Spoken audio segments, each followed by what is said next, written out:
दोस्तों, आपके घर में हमेशा धन की प्राप्ति होती रही, कभी लड़ाई झगड़े ना हो, तो आपके अपने घर में ये 5 पौधे कभी नहीं लगने चाहिए। अब कौन से पौधे नहीं लगने हैं? इसके लिए आपको इस कहानी को समझना होगा।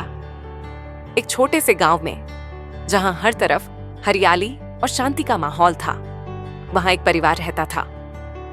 इस परिवार में रामलाल, उनकी पत्नी सुमित्रा और उनका बेटा मोहन शामिल थे।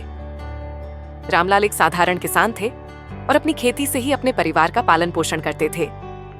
लेकिन पिछले कुछ सालों से उनके घर में धन की कमी बनी हुई थी। चाहे जितनी भी मेहनत कर लें, पैसा टिकता ही नहीं था। रामलाल और सुमित्रा दोनों चिंतित रहते थे कि ऐसा क्यों हो रहा है। एक दिन गांव के एक बुजुर्ग, जिन्हें सब गुरुजी कहकर बुलाते थे, उनके घर आए। गुरुजी को गांव के लोग बहुत मानते थे, क्योंकि उनके पास अद्भुत ज्ञान और अनुभव था। रामलाल ने गुरुजी से अपनी परेशानी बताई। गुरुजी ने मुस्कुराते हुए कहा, रामलाल, मैं तुम्हारी परेशानी समझता हूं। कई बार ऐसा होता है कि हमारे आसपास कुछ ऐसी नकारात्मक ऊर्जा होती है जो हमारे प्रयासों को विफल कर देती है। क्या तुमने कभी सोचा है कि तुम्हारे घर के आसपास कौन कौन से पौधे लगे हुए हैं? रामलाल और सुमित्रा एक दूसरे की तरफ देखने लगे।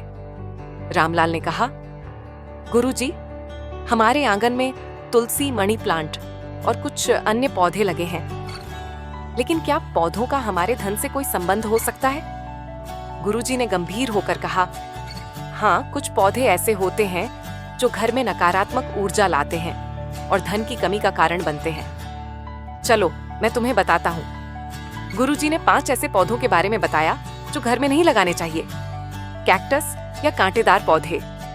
ये पौधे नकारात्मक ऊर्जा को आकर्षित करते हैं और घर में कलह और धन की हानि का कारण बन सकते हैं। बांस, बंबू। बांस का पौधा घर में धन का प्रवाह रोक सकता है यदि इसे सही दिशा में न रखा जाए। मरे हुए या सूखे पौधे। ऐसे पौधे घर में दुर्भाग्य लाते हैं। महुआ का पेड़ DDH। महुआ का पेड़ DD घर में गरीबी का प्रतीक माना जाता है। पलाश का पेड़ DD, इसे अशुभ माना जाता है और इसे घर में लगाना अच्छा नहीं होता। गुरुजी ने समझाया, ये पौधे न केवल नकारात्मक ऊर्जा लाते हैं, बल्कि परिवार के सदस्यों के बीच तनाव और आर्थिक समस्याओं का कारण भी बनते हैं। अगर तुम इन पौधों को अपने घर से हटा दोगे और सकारात्मक ऊर्जा वाले पौधे लगाओगे, तो तुम्हारे जीवन में सुख समृद्धि आएगी। गुरुजी की बातों को सुनकर रामलाल और सुमित्रा ने तुरंत अपने घर का निरीक्षण किया।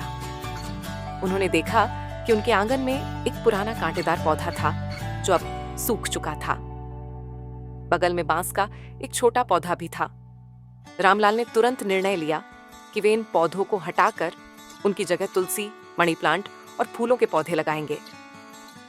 रामलाल ने अपने बेटे मोहन को भी इस काम में शामिल किया। मोहन ने कहा, पिताजी, हम इन पौधों को हटाने के बाद गुरुजी को धन्यवाद देने जरूर चलेंगे।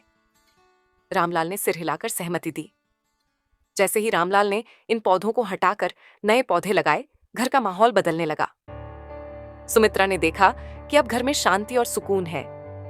रामलाल की फसल भी इस बार बेहतर हुई और उनके घर में धन का प्रवाह बढ़ने लगा।